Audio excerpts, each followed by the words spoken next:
This is Startalk, and I'm your host, Neil deGrasse Tyson, your personal astrophysicist. And today's edition of Startalk is Cosmic Queries. Whatever the hell came off the internet, that's what we're doing today. And my co-host today is Sarah. Sarah, hello. Hello, Neil. It's the first time we're doing this together. And I hope that I get initiated. I hope that there's some sort of weird induction process. And you got a whole comedy background, right? I do have a whole comedy background. With the Harvard Lampoon? I was at Harvard. I did not do the Lampoon. We didn't do the Lampoon. Oh, no. You know, they were jerks when I was there, so they didn't take me. Is that how that works? That is how that works, actually. The year that they don't take you, they become jerks. It's this weird, bylaw of the organization. Okay, so we're getting the Lampoon rejects. You've reached that low point. That low point. No, actually, my dad was on the Lampoon, and I didn't want to join for that. You have a comedic dad? So what is a dad joke of a comedic dad? God, they're worse. Are they better or they're worse? They're so much worse. They're so much worse. I get accused of dad joke. I just say something I think is kind of funny on Twitter. Thanks, Dad. You know, it's just everybody. It's like, how did they know? How did they do this? I'm thinking I'm being clever, but I'm just being a dad. At least you have jokes. There's no mom joke territory. That's true. Yeah, what's that about? I don't know. I'm just saying, standards here. Because the weight of the world is on the shoulders of moms. Yeah, they don't have time to joke It's around. not They got time for that. Not a joking matter. So, as usual, these questions are collected from our internet fan base. Yes. From Instagram, Twitter, and Facebook. Very cool. Guy on the street. Yeah. It's totally legit. And I don't know if you were better at pronouncing people's names than Chuck Nice. We'll decide that in this episode. Yeah, we'll see about that. I'm just going to say it loudly and confidently, and I think it'll be convincing. And even if it's wrong, it's confident. Yeah, exactly. I mean, they don't know. They're not going to bust in the door and be like, No one else will know, you mean. They'll know. No one else will know. Yeah, they'll know. So what's the first question? All right. So the first one actually has a guide to pronouncing the name. It comes from Yaniv Kos, our Patreon. And his name, he says... They'll get their questions answered first. Oh, yeah. No, yeah. Just buy this right. First-class citizens, absolutely, yeah. Blessed be his name. Yaniv is pronounced like Yaniv, and it rhymes with achieve. That's what it says on the Yaniv, good. Mm-hmm. Although he addresses it to Chuck, which I'm going to take as a personal insult. Yeah. So my question to Dr. Tyson, are we near the center of the universe? And as a personal follow-up, is that center, as I've long suspected, me? Oh. Yeah. Ooh. That's your follow-up. That's my follow-up, but this is just about the center. You are the center. I made it better. Sarah, you are the center of your own universe. Oh, thanks, Neil. All right, that's it. Interview's over. But you're not the center of anyone else's universe, nor the universe itself. All right, well. So, yeah, the universe has no center. And just because you can put the noun and verbs together to make a sentence that sounds like it should have an answer, where is the center of the universe? Are we there? Does not require that it has an answer. For example, here's a question that you know not to ask. Where is the center of Earth's surface? Unless you're a flat earther and think we have a disk, which would have a center. Which we all know you're a big fan of. Big fan. But the spherical Earth, you know to not even ask that. Yeah. You know this. So it turns out the universe has no center because everything in this universe was at the same place at the same time, and we call that the Big Bang. So it kind of had a center, but it's not accessible today. You have to go backwards 13.8 billion years, and the whole universe was at its own center in that moment. It's interesting because a lot of the questions actually were kind of off this topic, and somebody even said explicitly, I can't imagine the universe as anything but a sphere. It seems almost innate that we think of it as like a physical space with a center. Yeah, but that's fine. I'm just saying, one way to visualize this is to take away one of the dimensions, because our brains are too feeble to imagine 4 dimensions or 5 dimensions. Is take away a dimension and put the whole universe on the surface of a balloon. Okay, draw little spiral galaxies. If you inflate the balloon, all the galaxies get farther away from all other galaxies. And if you were on a galaxy, you say, are we at the center? No, where is the center? Are you at the center? Nobody gets to say they're at the center. You know why? Because the center is not on that surface. The center is when the balloon was smaller, when the balloon was infinitesimal 13.8 billion years ago, and when that happened, everybody was at the center. So I was at the center then. Okay, that's all I needed at to that know. one moment. That's really all I needed in to the know. past. Thanks for and allow me to remind you Yeah. that the opening quote of my current book, Astrophysics for People in a Hurry, which is a really cheap plug for that book. But I have to say this. Yeah, I have to say, I grade that a C. C minus, C plus. Yeah. I opened it with just had to set you straight and say, the universe is under no obligation to make sense to you. Oh, yeah. I remember that. I love that introduction. Yeah, that's all it is. And I put it in that book printed for the first time. Yeah, no, that was a fantastic introduction because it was touching on a feeling you didn't realize you had. Ooh, I like those. Yeah, very good. Absolutely. It really tugged at that emotion. Okay, moving on to our next question. This one, it comes from user named Olimi AMCD98 on Instagram, who says, if all galaxies in the universe are expanding away from us, then what is the cause for the Andromeda Galaxy being on a collision course with our own? Excellent question. I know. Beautiful. That's beautiful. So let's go back to our rubber sheet analogy. And a moment ago, it was the surface of a balloon. Let's just put us all on a rubber sheet. And you have this rubber sheet that's expanding. So you're my neighbor galaxy, and you're my closest galaxy. Let's say you move away from me at 1 inch per second, let's say. You'll look to your neighbor galaxy, and you'll see it move away from you at 1 inch per second. It will see its neighbor galaxy move away from it at 1 inch per second. I will see your neighbor galaxy move away from me at 2 inches per second. I will see that galaxy's neighbor galaxy move away at 3 inches per second. So the farther away you are from any point of observation, the faster is the measured expansion. Because everything is expanding uniformly. And it just adds up. I thought everything was accelerating. That's another level on top of this. That's over time. It's on top of this that's happening. Okay, we don't need to reference that now to answer his question. I see. So basic expanding universe. We are expanding. Okay. So in other words, if you invoke that, then I would see. So as you go back in time, you would see that the expansion was greater. Okay, as the time had moved on, because as you look out in the universe, you are looking back in time. Right. That's right. So you see things not as they are, but as they once were. It's beautiful. That is gorgeous. It's beautiful. In fact, there was an Italian movie called La Corrispondenza. Could you say that a couple more times, please? La Corrispondenza. Could you leave that as my voicemail message, please? And it starred Jeremy Irons. Okay. And it was a love story. Big fan already. Me too. I'm a big fan of his. Yeah. It was a love story, and he played an astrophysicist. And he had no wonder you liked it. He had a terminal disease, had to go abroad. His love interest did not know he was ill, and he actually died. But he had preloaded letters to arrive to her long after he died, so that his spirit, his energy would still be alive in her heart. And this was analogized to starlight. A star may have died, but its light, continuing to travel through space, reminds you of its continued existence long after it is gone. Correspondent. Can I get that name again? That's absolutely gorgeous. Yeah, so beautiful. So the key to immortality is just send a bunch of mail that gets super delayed. So the post office, when they're delayed in their mail, they're just like, we want to extend your legacy. Yes. That's what because of the delay. They're doing that on purpose. Right, yes. Exactly. You know, the question was asking about reference points of expansion, but I feel like since graduating from college, see my own reference point as expanding. Like I am expanding away from myself. So fatso, everything is expanding. Well, so you expand from what you once were. Yes. Provided you view college commencement as the beginning of learning rather than the end. That's true. I mean, isn't the graduation speeches are called commencement, which means beginning, because you're supposed to... The whole celebration is a commencement. Right. And then there's a commencement speech. Right. So it's intended to mean beginning. Right. And you would know there's a gate at Harvard where if you enter Harvard Yard... would I? Through that gate, as an undergraduate, you were there. Yeah. One of the gates says, enter to grow in wisdom. Yes. Have you read the other side of that gate? Leave to get dumber. Excuse me.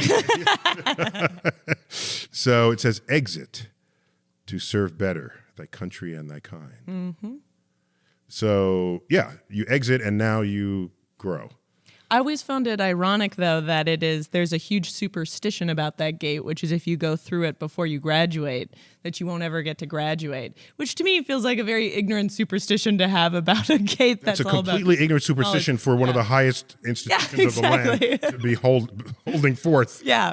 Yeah, no, I was not into superstition. Yeah, but it still pervades Harvard. Superstition. Superstition. I like that. Getting back to your fellow's question. So the nearby galaxy will be receding from you slower than all other galaxies that are farther away. Mm-hmm. Okay? Fact number one. Fact number two. All galaxies have movement relative to one another. Mm-hmm. Okay? And it turns out that the movement of Andromeda at its distance from us is greater than the expansion of the universe between us. Oh, so it's coming towards us. So it can overcome the expansion of the universe, being so close to us. If the Andromeda Galaxy were at any farther distance, the expansion of the universe would override it. So generally, you have nearby galaxies colliding towards one another because their gravity overcomes the expansion of the universe. This is how you have colliding galaxies at all. Yeah. So it's a great question. It's a matter of what is the distance to the object. It is interesting because I was researching the collision course with the Andromeda Galaxy on our own, and it said the prediction was 4 billion years. Yeah, I think it's a little longer than that, but yeah, because that's sooner than the sun is like set to collapse. Yeah, so it's a technicality. Mm-hmm. The systems are huge. Mm-hmm. The Andromeda Galaxy and the Milky Way Galaxy, they're huge. So you have to ask, when are you going to say is the moment that they start colliding? Right. What is that moment? Right. And so is it when the outer reaches, the suburbs hit one another? Mm-hmm. When their nuclei hit one another? Yeah. Or when they've settled down into one giant mass? Yeah. Double the number of stars that the two separate systems had to begin with. And so if you add all that up, it's hundreds of millions of years for the system to settle into a new galaxy. So it's not accurate to think of it as a single moment in time. Actually, NASA has a really great animation of what that looks like, and it's sort of like going out and coming back in. Yeah, it's a train wreck. Yeah. And so what happens is they overshoot one another. Yeah. And stars are cast hither and yon, and then they come back, and it's a mess. And it takes a long time for all that to settle out again. The scientific word for that is to relax. Yeah. Relaxed systems are not chaotic. They're actually rather organized. And two colliding spiral galaxies, that'll be a while before that settles out. So you could easily say it will begin as early as 5 billion years, but all the action is going to happen later. Okay, so you're more patient. Okay. Yeah. All right, so moving on to our next question. And I'm very excited about this one. This one comes from Lucas Lance on Instagram. Could it be possible? You know it's Lance and not Lance. I just said it confidently. I committed to Lance. Okay. Because it's fancy. Okay. Because it says He's official. a Brit. Lucas Lance. It's Lucas Lance and then official. So I pronounced it officially. Oh. See? It's officially recognized. Yeah. On Instagram, says, could it be? Yes. Could it be possible that a déjà vu is a phenomenon where two different identical timelines in two different identical universes cross paths and create some sort of mental link between me in my timeline and me in the alternate timeline? Yes. Wow. Okay. And next question. I don't think we fully understand déjà vu. Yeah. Was it George Carlin who said, sometimes I go into a place and I'm certain I've never been there before? That's a vujade. I think it was George Carlin. I like that, yeah. So I forgive me for not knowing what the literal translation of déjà vu is. Yeah, it means already seen. Already seen. So the vu is the scene, déjà vu. Yeah.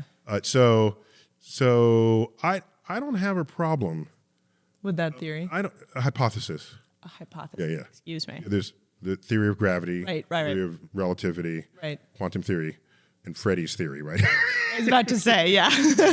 Lucas Lance. And Lucas Lance theory. So I think there's more to learn from that. Yeah. I think our brains are more complex. Yeah. No, we've come to recognize how complex they actually are. But just because something happens in your brain doesn't mean it is the measure of an objective reality.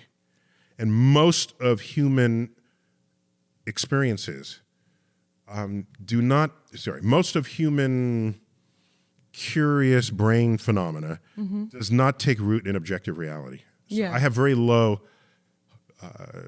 confidence that this idea will bear fruit. Yeah. Deja vu is intersecting parallel universes simply because your brain. Yeah. I could put you in a room, throw some simple drugs into you, and you'll hallucinate.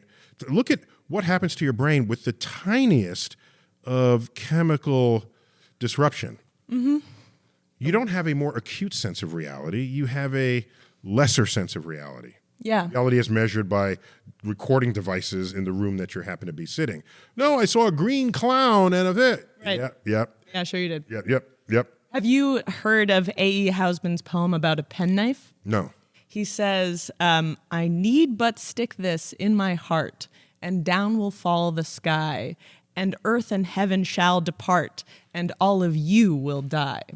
And it's about how he thinks if he kills himself that the rest of the world will depart, because that's what it feels like. I figured out that that's what the poem Did you really think that poem needed explanation? You see, Neil, a poem is this phenomenon where... That was not one of the obscure poems. Right?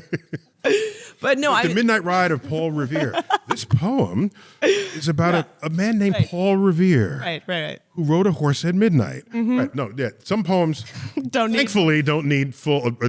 it was for the viewers at home, Neil. Explanation. The point is... Yes. Yeah. We read a lot of things, we see a lot of things, and we don't retain active knowledge that they sit in our memories. We could have had things described to us, and then we make a picture of what was described. Right. You don't have deja vu every place you go into, Right. and you don't even have it every day. Once a week, once a month, a couple of times a year. So of all the places you've been in, surely there's going to be one that matches up with some book you read, some movie you saw. I had deja vu. Where was I? Forgot where I was. In Louisiana, somewhere in the South. And I was in some conference, and we drove by a cemetery. Not a big one, kind of a church. You know the difference between a cemetery and a graveyard? They're spelled differently? Yes, it's a difference. You don't know the real difference? No, I really don't know the difference. I'm all proud of it because I only learned it like a week ago. Okay. So a graveyard is attached to a church.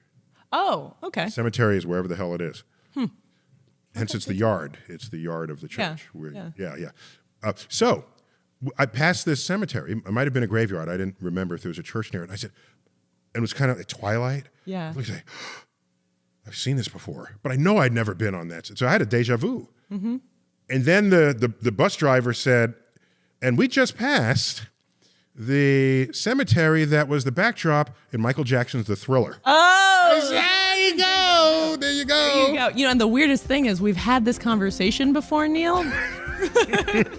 We got to take a quick break before we come back to Cosmic Queries, Potpourri edition on Startalk.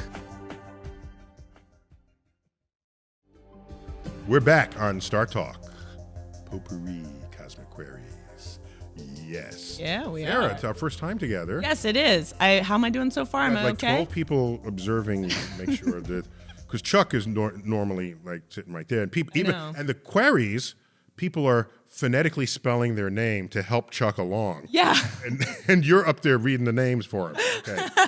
I'm doing my best. I'm doing my best impression of Chuck. Yeah, Actually, it's very subtle. There you go. So collected from the internet. Just grab bag. Happy to feel. If I don't know the answer, I'll just tell you. Okay. Okay. Just loudly and confidently. All right. This one's actually my favorite question. Really? Yeah. I'm just gonna throw it out there from Brandon Bagley on Facebook. What would be a more accurate name for the Big Bang? There is no more accurate name. Oh, the Big Bang. Geez, wow. And what many people don't know is that there's a great astrophysicist, Sir Fred Hoyle, who was not a fan of the Big Bang back when there was enough slop in the data to not have to vote strongly one way or another. He was convinced that the universe was in a steady state. He knew the universe was expanding, so how do you have an expanding universe that's also in a steady state? You would have the universe spontaneously create atoms out of the vacuum. and then they would make new galaxies, and they would mix in with the old galaxies. So statistically, the universe just looks the same forever. It's been expanding forever, and it gets rid of the origins problem. Then the idea of a Big Bang arose.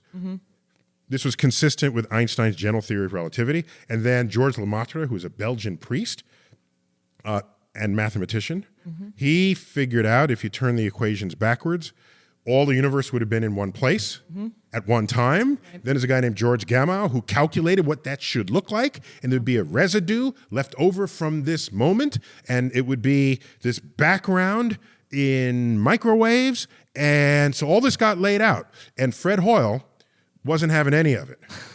And he pejoratively referenced this idea as the Big Bang. He was making fun of it. Right, but it stuck. It stuck. It stuck. And we're loving it. That's like when you get a nickname to stick, like you just, you sort of appropriate it. And Yep. You kind of use Then they can't use it against you. Yeah, exactly. Right. And so there was the thought that there was enough gravity to halt the expansion and have it repeat. That had philosophical attraction to people because it meant the universe didn't have to have a beginning. Right. In total. We're just on a cycle. Who knows what cycle? Maybe it's been going on forever. Yeah, rinse, firm press. That's right. This concept of a beginning, somehow people either really want it or they really don't want it. Yeah. Right? Yeah. There's a bifurcation of attitude towards it. Yeah, it's like a Rorschach test of It is. what people want to see. It is. Yeah. And you know what my wife told me before she was my wife, but she has a degree in physics. And somehow still managed to be your wife after this comment? Yeah. No. She said she wondered whether there was a split between men and women about the steady state universe and a cyclic universe. Men don't have the cycles. Right. Women do. Oh, that's interesting. Yeah. So just what is your philosophical leaning towards an idea? And if that philosophy emanates from the life that you lead and know and resonate with, you could have this split between men and women. And so she hypothesized that. So then guys say like, oh, so the universe is like super big. Like it's like really impressively big. Trust me. No, the universe is no stable. Problem there. Fred Hoyle, I actually looked. So he wanted the steady universe, not the cyclic universe. He wanted to go steady. Go steady. Ooh, very good. He has a pretty good quote about it. He says that words like harpoons stick and are hard to pull out. Yeah. I like that. I actually think that in answer to Brandon's... That's a very whaler comment.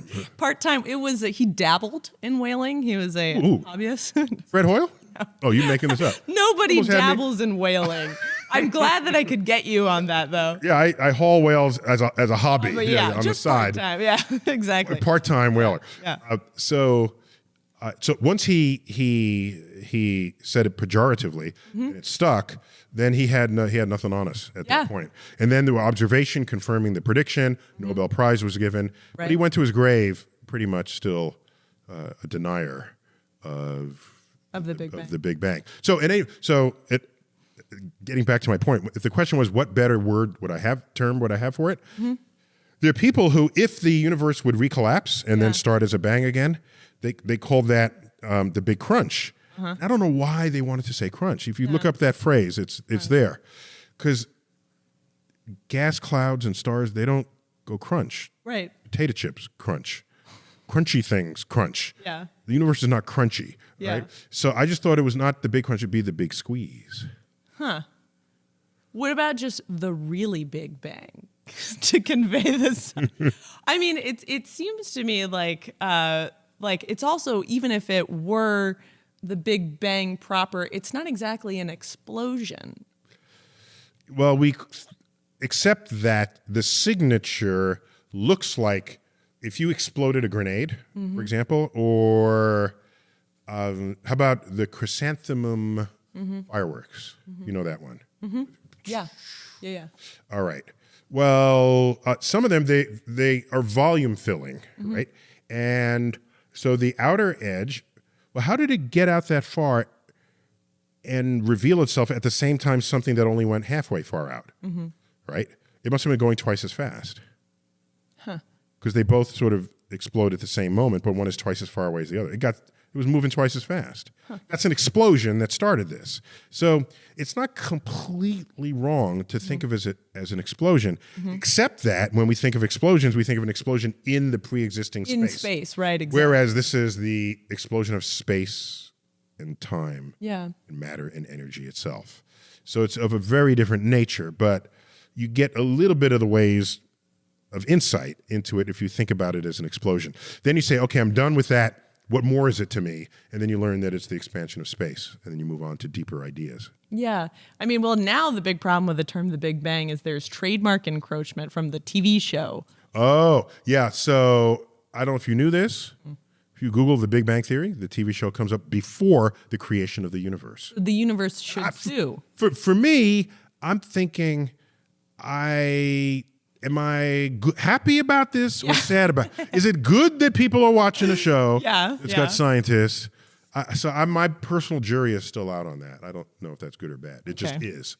We'll take it up with the show later. Yeah. All right. Hey, this comes from Grady Butler IV on Facebook. He's got a Roman numeral. Right. Oh, does he? Yeah, he absolutely does. So we don't mess around.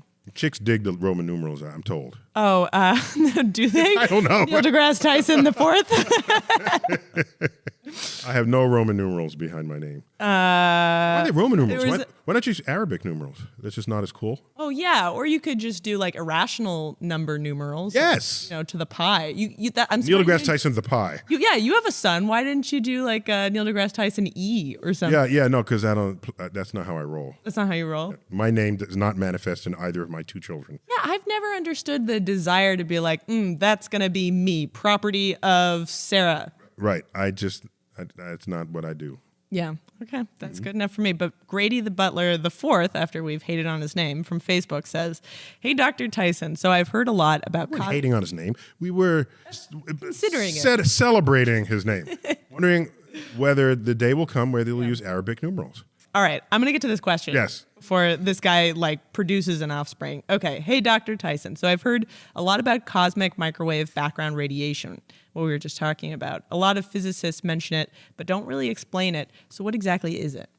Oh, yeah. That's a great question. So in the early universe, it was really, really hot. So hot that the atoms were all ionized. So they lose their electrons. So you have this soup of negatively charged electrons and atoms that want the electron but can't hold on to them because the soup of energy is so high. It turns out that electrons wreak havoc on light. If you're a light beam and you try to get through a crowd of electrons, you're not getting through. The electrons see you, will scatter you to and fro. So they're like bouncers. They're bouncers. Okay. They will push you, scatter you, reverse you. So there are no free sight lines through ionized gas. There's no free sight lines through plasma. That's why the sun is opaque. It's just gas. Yeah. You punch your fist through it. Nothing's going to stop you. You'd be vaporized, but holding that complication aside, Right. It's not a minor setback. There's no surface there for you to touch down on. It is a glowing plasma. And I had a tweet in reference to that with my end of the sun tweet. A few, when was that? Back in March. And I forgot the whole tweet. Something like in 5 billion years, when the sun dies, it will expand. Its plasma surface will expand and engulf the orbit of Mercury and Venus. It will render Earth a burnt cinder before it vaporizes us as we go up in a puff of smoke into the vacuum of space. Have a nice day. But that was the tweet. The point is, I'm referring to the sun as plasma. Yeah. The early universe was once all plasma. Yeah. Okay. At the temperature that the sun was. So what happens is as we expand, we cool. Oh, now there's not so much energy to ionize the atoms, and all the electrons find an atom, clearing the deck for light to transmit freely. Now the free electrons are no longer there to bat to and fro the light that wants to pass through. So we now make complete atoms, and light emerges at 3,000 degrees. So before there was a plasma state of matter, but no light. No, this plasma, it's glowing just the way the sun is. It's light. Right. Oh, there's definitely light. Could anyone see, like if there? Yes, you just can't see through it. I see. Okay. You see it, you just don't see through it. I see, okay. Now watch. It expands and cools, electrons join, the universe becomes transparent, the universe expands by a factor of 1,000, and it turns out the amount you expand is a factor in how much colder it is. If it was 3,000 degrees in that moment, what's 1/1000th that temperature? Of 3,000? Yeah. 3? 3. Right now, the universe is 3 degrees. How'd you do in your math class? Yeah. So what color light is 3-degree light? Because 3,000-degree light is like reddish Right. amber. That light has now redshifted to today. That temperature went from 3,000 degrees to 3 degrees because it got diluted from this expansion. What color is 3-degree light? Microwaves. Wow. Period. We are bathed in the microwave remnants of the formation of the universe. The cooling of the universe. Cooling of the universe. And now, if you go back in time, there won't be microwaves. Those would be red, and then right on up to white. And Ultraviolet is it? there's some ultraviolet in it, but it was not that hot. Get ultraviolet 20,000 degrees, 30,000, 50,000. This is much cooler than that. I'm just saying that we see microwaves because of how late we are in the universe relative to the formation of this. And we call it the cosmic microwave background. Which to me sounds like something like somebody with munchies in college is looking at a cosmic microwave. I don't know if you're old. When did you graduate college? 2014. 24. It's like yesterday. I mean, yesterday. 1914. Let me pinch your cheek. Oh, yes. So in the day, when you had to get up off your ass to change the TV channel, if you put the TV channel between two channels, this is before remote controls. What happened? Universe collapse? What happened? Collapse of the space-time How did we not continuum. destroy the world? So you don't get clean signals that are broadcast. Right. But because this information is coming through an antenna. And so what you have is what we call static. Right. The snow. Yeah. It's on the screen. Some percent of that snow is the cosmic microwave background. Wow. Oh my God. A few percent of it. You're measuring it. Yeah. It's everywhere. That's intense. And so now that we don't have TVs where you have to change a channel, it doesn't exist anymore. You can't deal. No longer works. Right. Should I leave? Right. Boy, that's awesome. Okay. All right. We have time for a very short question before we go to break.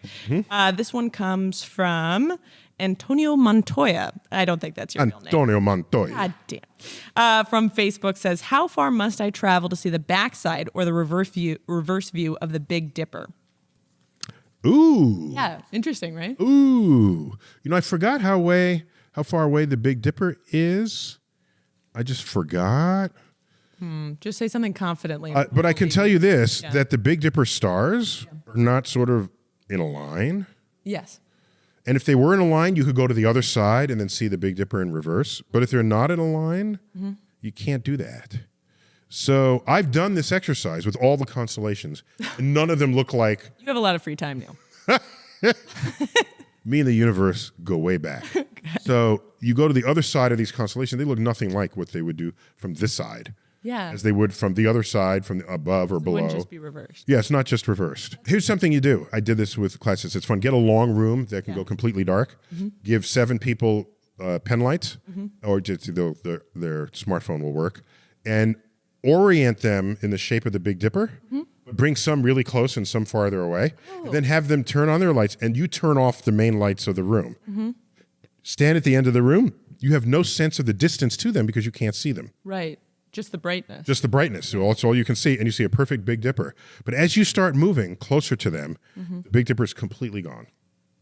So there's nothing real about these constellations, contrary to what millions of people in the world think, who get their instructions for their day's life from the stars. So take a quick break, our last break before we get to the third and final segment of Cosmic Queries. Exciting conclusion. Potpourri. Sarah will be right back. We're back. Star Talk. I'm Neil deGrasse Tyson. We are in the potpourri edition of Star Talk. Sarah, keep it coming. Okay. All right. So the first one comes from Lynn Hughes in Falls City, Washington. She says, I get discouraged by all the anti-science rhetoric these days. How do you stay so positive? What do people ask that gives you hope? And what responses are most helpful when talking to science skeptics? There's no such thing as a science skeptic. Just a dumbass. It's like saying I'm a gravity skeptic. Yeah. Yeah, I'm a skeptic that the sun exists. No, there's no such thing as a science You are skeptic. a science skeptic is what you are. Yes. Okay. So what do I do? Why do I stay positive? It's because everyone likes beating politicians over the head. And they simply bring forth in an ideal case, and in most cases, they bring forth the wishes of their electorate. So if you're beating a politician on the head, you're really attacking the electorate. Yeah. As an educator, for me, the target of my affection and interest will always be the people. Yeah. And not the politicians that they elect. It's like getting mad at a scale instead of getting mad at your weight. Exactly. I want to repeal the law of gravity because I gained 3 pounds last week. Right. Not how it works. So I think of myself as an educator in that context, and to equip the general public with the methods and tools to analyze the moving frontier of science, to process information about what is the state of science in the world, and what is science and how and why it works. So, and hope springs eternal. My favorite quote of them all is that, and this too shall pass. That's pretty good. How did that go over with your kids when they were being grounded? Right. So, yeah, the anti-science, it'll come back and bite everyone in the ass. I don't beat people over the head. I say, look, if you don't like science, here are the consequences. You will die sick and hungry and poor. But just that. Just that. That's it.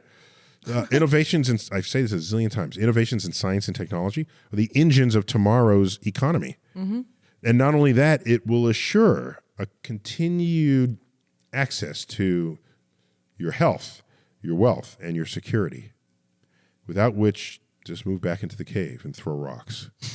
Because that's where you belong if you were always a person in denial. I think to the question she asked about how you stay so positive, I know for one thing you have a great sense of humor about it. Like some people. Oh, okay. No, I don't have a sense of humor. I don't think of it. Okay, I think of it just that the universe is hilarious. Oh, 100%. And I'm revealing this.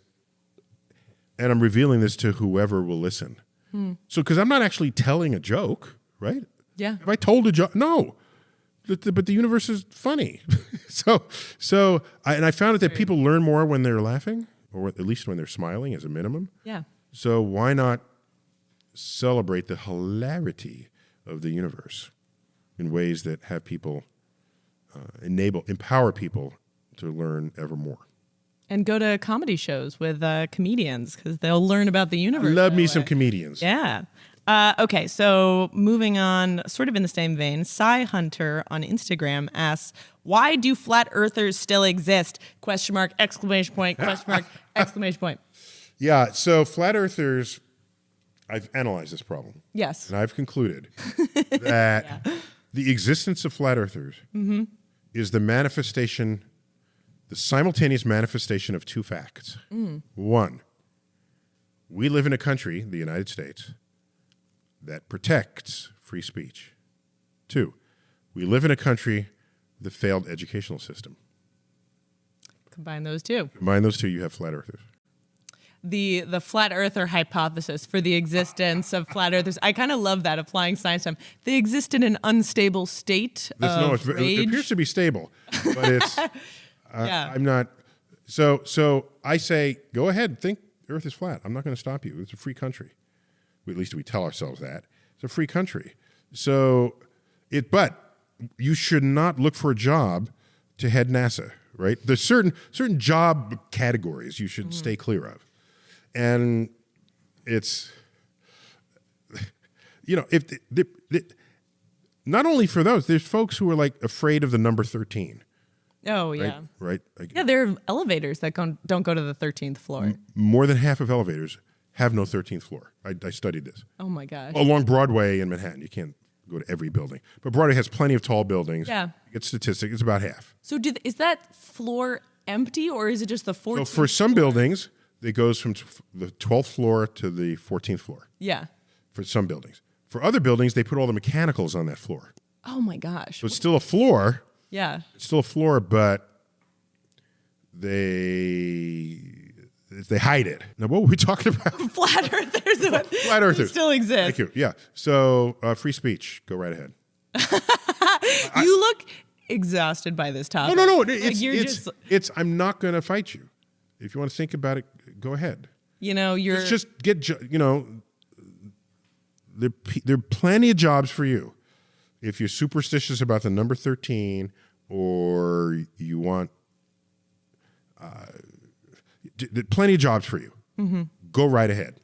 But and let's hope the people who are hiring also know how that should go down. Because if they don't, that's the beginning of the end of an informed democracy. I think that there's a lot to why people think the Earth is flat, because it seems to be this comforting conspiracy theory that scientists are trying to cover up knowledge that we don't know yet. It's just odd that anyone would think scientists would be leaders in covering up knowledge. That we somehow would be conspiring. Mm-hmm. That somehow we're all conspiring to make the world look like it's getting hotter. Right. You might say, well, why? What personal advantage. What exactly? Right. What could possibly motivate us as a diverse community of scientists? Mm-hmm. And I don't know. I'm too tired. I'm too old. I can't chase people. I wish that these mics were droppable. Unfortunately, they're in a steady state condition. Okay, let's see. Here's a very interesting one I've never considered before. Mr. Nate Cap on Instagram asks, could there be a universe inside a black hole? Yes. Oh, wow. Yeah, next question. Next question. Lightning round. Okay. So the equations of space-time, as you follow them across the event horizon toward the singularity, allow an entire new universe to open up in front of it. Wow. So as you fall into a black hole, your time ticks slower and slower.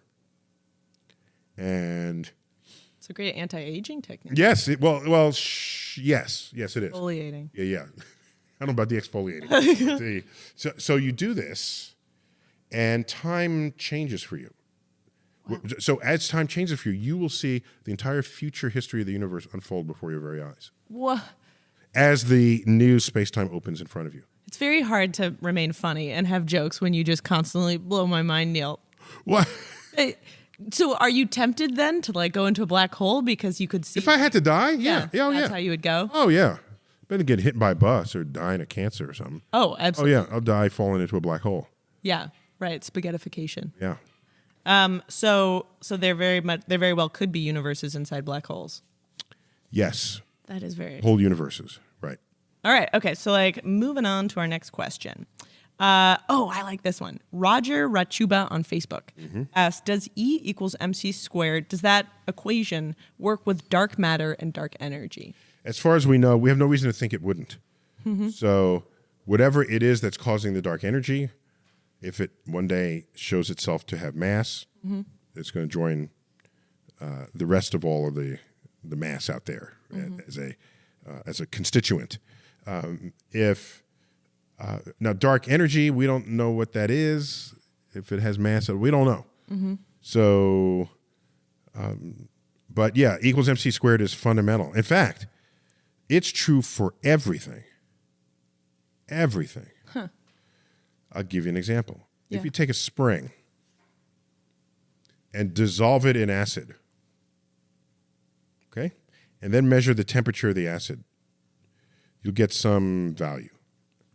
If you take a spring, compress it first, pumping energy into it, and put that in the acid and dissolve the acid, the temperature of that acid is higher than the temperature of the acid that you dissolve the sprung spring. Huh. Okay. So it takes the energy, the Right. potential energy. Right. So you so equals MC squared. That E and that M work no matter what. Wow. It is completely fundamental to all phenomena in the universe.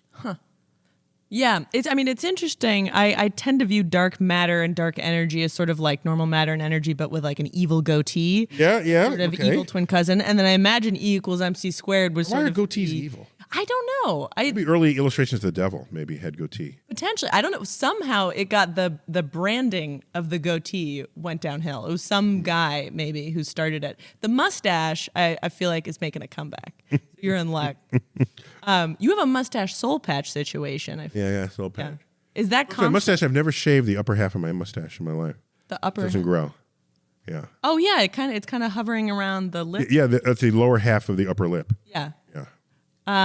So I always figured that E equals MC squared would have some sort of like inverse relationship with dark matter, dark energy. No, it's just if it's matter at all or energy at all, it can fit into that equation and convert to the other. Wow. Okay. No even matter if what. it's dark. Okay. Oh, yeah. But it's just more evil. It's dark. Give me that. Evil energy. Yeah. Okay. All right. Let's see. My next question, and I think probably our final question for. We have time for one more question. Yes. Yeah. Okay. So We this. never did the lightning round. Yeah. We didn't do a lightning round. Oh, well, okay. So our last one comes from King J Mathias on Instagram. What are your thoughts? King? Yeah, apparently it's a king. So thank you, Your Honor, Your Highness, for reaching out to us on Instagram. King of what? Probably Instagram, I'm guessing, or his mom's basement. All right, so King J Mathias on Instagram asks, what are your thoughts on China planning to get rid of all the space junk with lasers? Ooh. You hear about this? Yeah. So space junk is bad. Yeah. In fact, I think we haven't been visited by aliens because they saw the space junk and said, "Forget that.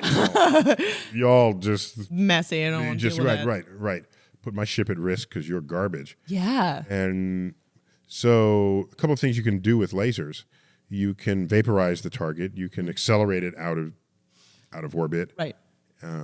Put on a different planet. Yeah, but you can do multiple things, but I will say that that's a big cleanup job because it's not like a spilled thing on the floor Yeah. in your kitchen. It's scattered all over the solar system. And then you hope it doesn't come around to kill you again. Right. Ideally, we would vacuum it all up and send it into the sun where it will vaporize. Yeah. Or bury it or something.